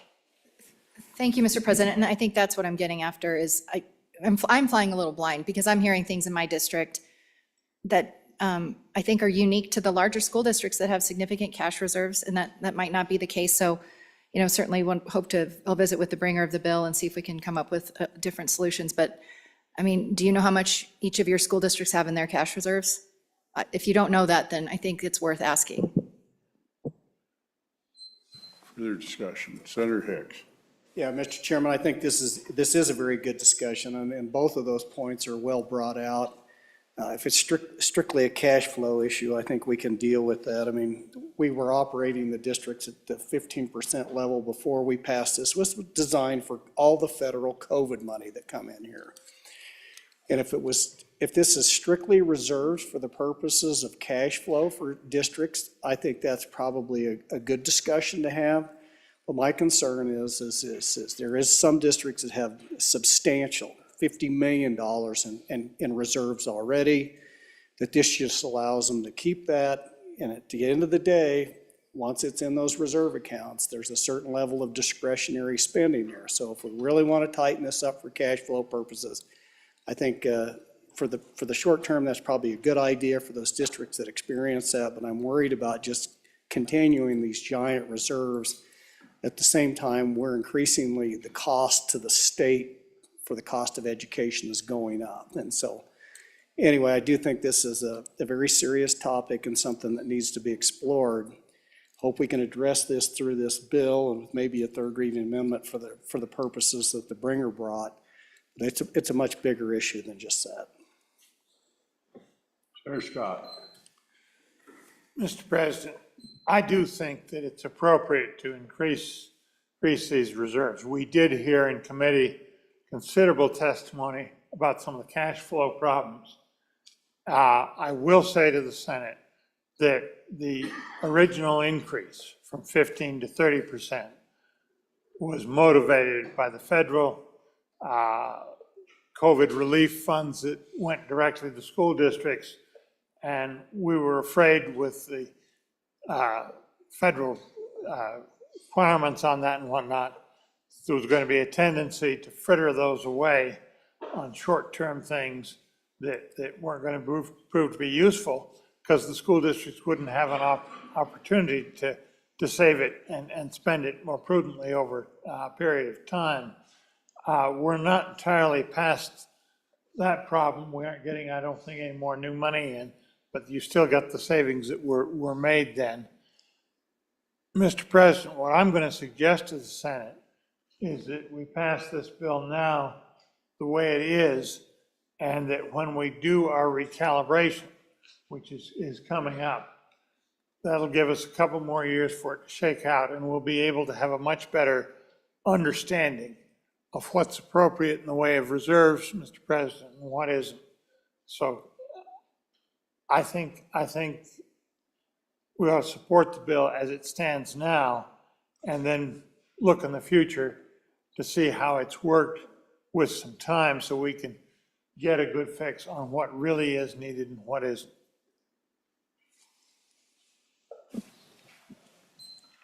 Further discussion. Senator Dockstader. Thank you, Mr. President. This is designed to take care of the problem now.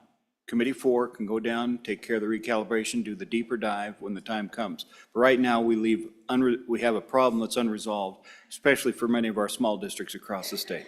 And we can fix it with this bill. I urge your support now, and then we ask Committee number 4, a couple of years from now, recalibration, that we take a deeper dive into the issue. Thank you. Further discussion. Seeing none. Senate File 110 having been read 2 separate times. The question is, shall the bill be read a third time? Hearing no objection is so ordered. Senate File 111, second reading of the Senate file. Senate File 111, Mule and White-tailed Deer Separate Hunting Seasons, sponsored by Senator Driscoll. Senate File 111 having been read 2 separate times. The question is, shall the bill be read a third time? Hearing no objection, it is so ordered. Senate File 114, second reading of the Senate file. Senate File 114, Contractor Licenses, Reciprocal Recognition Requirements, sponsored by Senator Rothfuss. Senate File 114, having been read two separate times. Question is, shall the bill be read a third time? Hearing no objection, it is so ordered. Senator Cole. My timing is apparently off, Mr. President, but I object. I wanted to have discussion on the contractor bill. I'm going to back up and let you have the discussion. Thank you, sir. President. I saw you trying to. Yeah. What are you asking for? A discussion on Senate 114. Start off. All right. Thank you, Mr. President. I'll back up and we'll redo Yeah, it. there's a few, I'll just tell the whole body, I have multiple contractor licenses in the state of Wyoming and have had issues in the past with different localities with issuing contractors licenses and different standards. The issue I want to bring up is this, is that there are municipalities, we'll just start with that have unique contractor licenses that restrict certain activities, and other counties, or say my municipality doesn't have that. So this, I don't know how this will solve that issue. That's one thing. Different licenses in different localities. Reciprocal to what? I don't know how we're going to reciprocate with something if there's not one in my area that was contrived to counter another one in another area. The other issue is insurance differential costs. Different municipalities require a different amount of insurance as a contractor. What happens if a county has $100,000 of requirement for insurance? And frankly, in this day and age, if you don't have $1 million or $2 on an umbrella, you're probably not really thinking about your future much. But what happens to the differential? Do you not pay the other area? Say if there's a plumber's license, you don't pay that difference in the insurance premiums when you move to another area? I don't know. That was one of the questions I had. Then finally, I think everybody here in this room that's been involved with contractors at one time of their life or a relative has heard of, frankly, a bad apple in the contracting business that goes around and abuses people by, nefarious means of not completing work or taking money for a down payment, and then flees the area.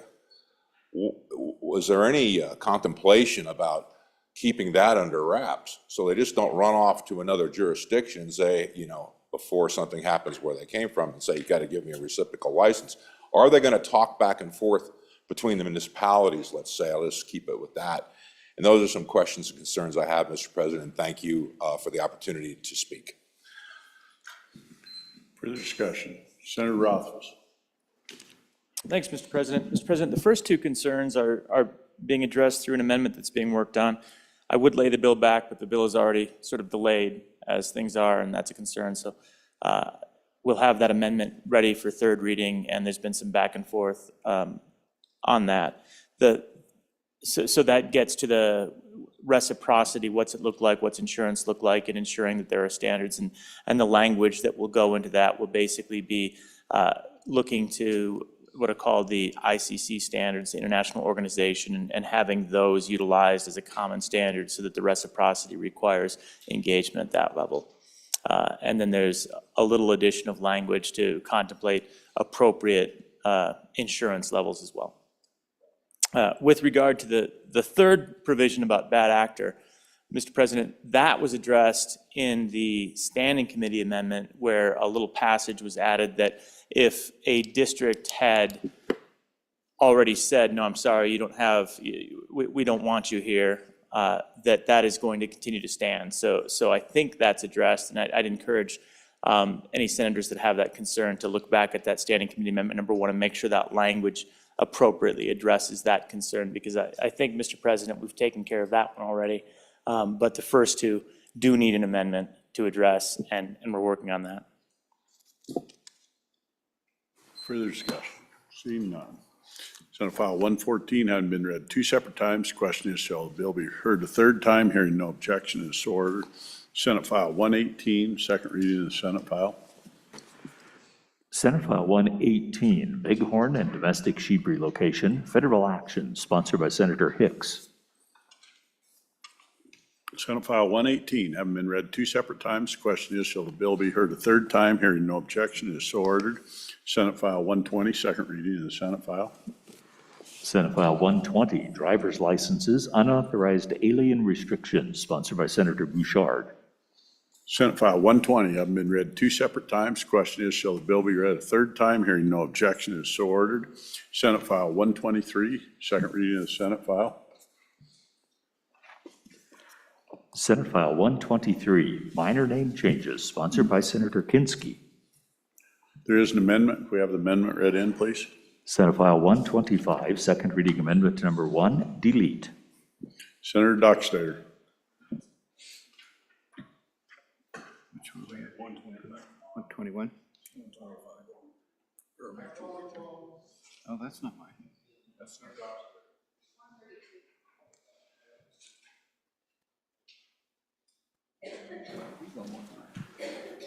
What number is it? Ah, I got the wrong amendment on my bill. Yeah. That's all right. Throwing me off. We're fine. Okay. Is there an amendment at all on 123 then? No. Okay, 'cause mine's, we got 132 on it. All right. Senate File 123 have been read 2 separate times. Question is, shall the bill be read a third time? Hearing no objection, is so ordered. Senate File 125, second reading of the Senate file. Senate File 125, pari-mutuel wagering activities amendments, sponsored by Senator Driscoll. I believe there is an amendment. I don't show one here, but I believe there is one. Is that correct? Senator Ellis. Thank you, Could we have the amendment read in? I'm sorry. Senate File 125, second reading amendment number 1, delete. Senator Ellis. Thank you, Mr. President. I move second reading amendment number 1 to Senate File 125 and would ask the body to vote aye. Senators, this bill would amend our existing pari-mutuel wagering statutes, and this is a really critical bill. I think you heard when it was brought, there are problems with how our statute's written according to the FBI and how their standards and how they process background checks and things like that. And what they asked our state to do was actually identify the positions with some explanation of who these people are and what jobs they perform. And the goal is to have the description match whatever restrictions we might put on. So in other states, and certainly in our statutes dealing with skill-based amusement games and online sports wagering, we not only have these definitions provided of who's required to have a license, but we also have some automatic grounds for denial. And so I reached out to the Gaming Commission and I said, if those grounds for denial, which include, if a person has crimes of theft on their criminal background or certain physical assaults, that they automatically be denied denied a license. So that exists in other parts of our statutes, but it doesn't exist in pari-mutuel. So when I asked if those rules applied on this side, would you have to pull any permits or licenses? And they said yes, 15 to 20. So we are giving people right now on the pari-mutuel side, gaming licenses that have significant concerns about, or that have things on their background check involving theft. So I've been asking the commission to tighten up their regulations so that they start, providing some clearer guidance to applicants. In all fairness, if you're a person that wants to apply for one of these positions, wouldn't it be helpful to know if you're qualified and that they'll permit you or not? So that's something I think the Gaming Commission and visiting with them, they're working on. So I'm not bringing an amendment at this time. But I do think these statutes need to be tightened up a little bit more, just to ensure fairness to anyone who wants to apply. So that's what this amendment would do. If you go through the bill, it would change some of the mays to shalls. So on page 2, it would change the commission shall authorize by license or permit and supervise all the conduct of activities.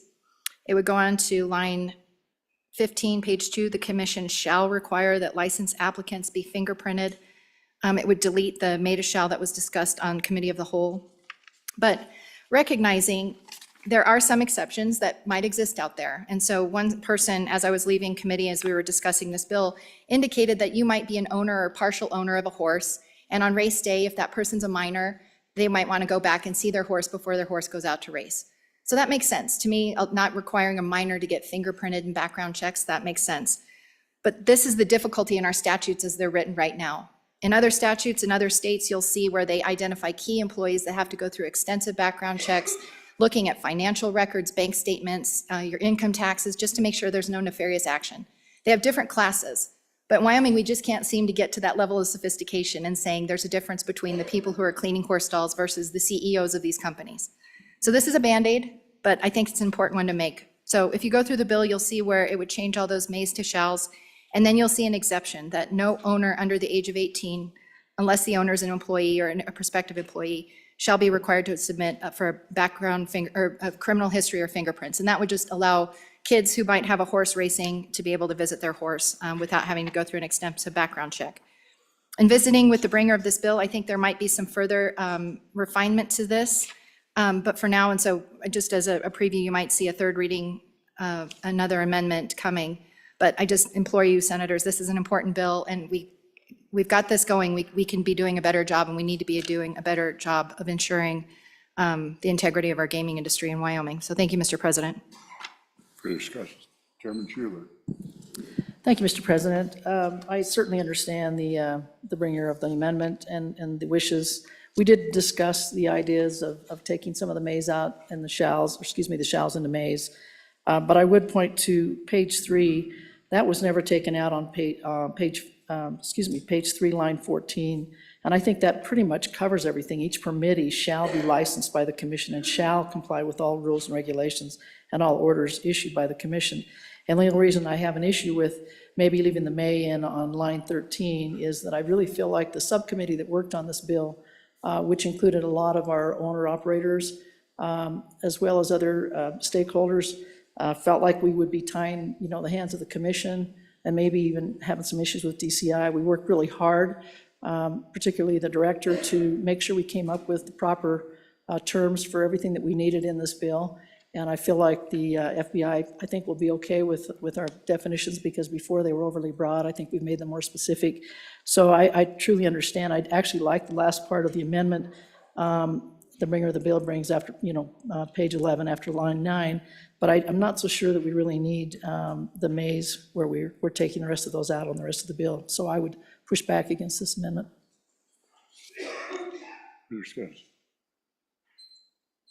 Senator Jones. Mr. President, I too have a couple questions about this amendment. I do think we have a commission set up for a reason, and if we're going to limit their power and tell them exactly how they have to run everything, then we probably don't need a commission. We probably can just run it all ourselves. Further discussion. Senator Ellis, second time. Thank you, Mr. President. I appreciate the good discussion that we're having about the mays versus the shalls, but let me just offer you this. Clear rules are really important when it comes to regulating any industry. Imagine you were applying for a position as a commission safety officer, and you went through the rigor of getting your background check, your fingerprints, but because the commission has discretion, they're like, well, we'll require that of you, but we're not going to require it of anyone else in this room, just you.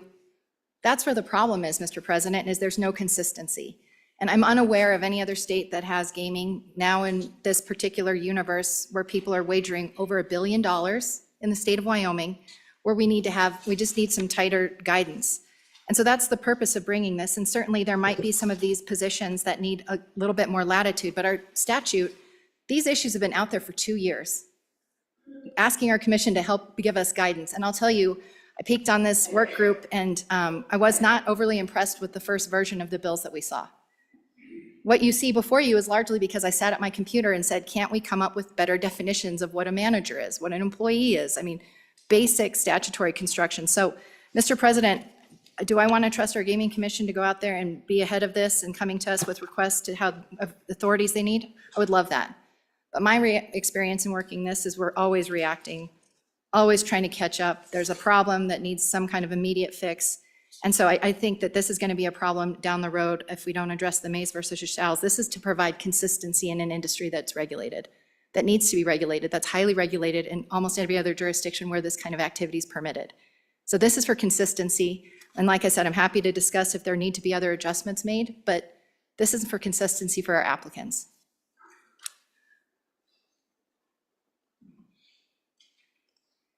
And that was for my second time, Mr. President.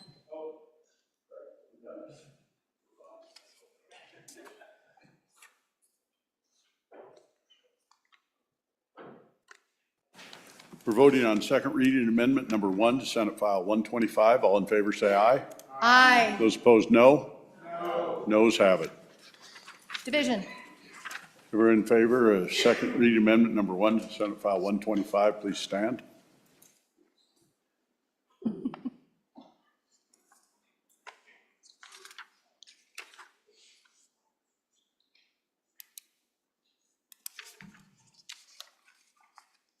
9.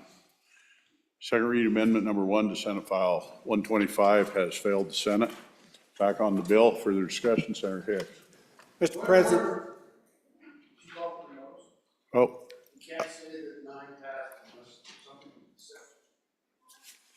Noes, please stand. I was under the understanding yesterday I could do it without that.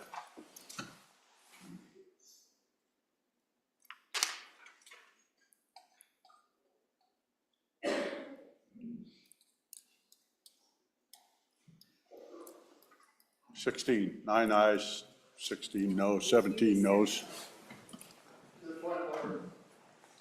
Senator Case.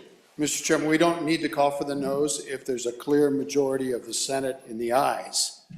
But if there's less than a majority, we do have to call for the noes to prove that the proposition did fail. Very good, thank you. Thank you, sir. Well done. Senator Hicks. Mr. President, I move the Senate stand recess until 2 p.m. I need to finish reading this bill through. We're in the middle. Well, I work for you, Mr. President. Okay. Senate File 125 having been read 2 separate times. The question is, shall the bill be heard a third time? Hearing no objection is so ordered. Senator Hicks. Mr. President, I move the Senate stand in recess until 2 p.m. Okay, we'll do it after that. Announcements. Senator Kinski. Mr. President, your Appropriations Committee, Committee Number 2, upon noon recess, let's say 12:30 so people can eat. We'll meet in 113 to hear from staff on HB 1, the House amendments to the bill.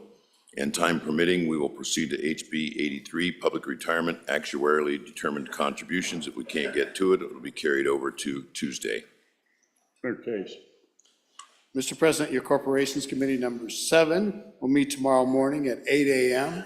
and we will take up 2 fine House bills. House Bill 64, Fire Prevention and Electrical Safety Amendments. House Bill 126, engrossed child care is a residential use of property. We'll meet in the usual room, 110. Thank you very much, Mr. President. Senator Steinmetz. Thank you, Mr. President. Your committee number 5, Agriculture, State and Public Lands and Water Resources Committee will meet tomorrow, Tuesday, February 22nd at 8 a.m. in the Capitol Extension Room 6 and online to consider the following bills. House Bill 12, Wyoming Dairy Marketing Act repeal, and House Bill 13, Flow-Through Pools exemption. Senator Dockstader. Hey, Mr. President, Committee 9, Minerals, be meeting at noon recess, Room 4, Capital Extension 4, House Bill 34, Solid Waste Municipal Cease and Transfer Funding, and House Bill 35, Limitation on Environmental Rulemaking. Those 2 bills on the list, Mr. President. Thank you. Heard the motion. All in favor say aye. Those opposed, no. Senate will stand recessed till 2 p.m.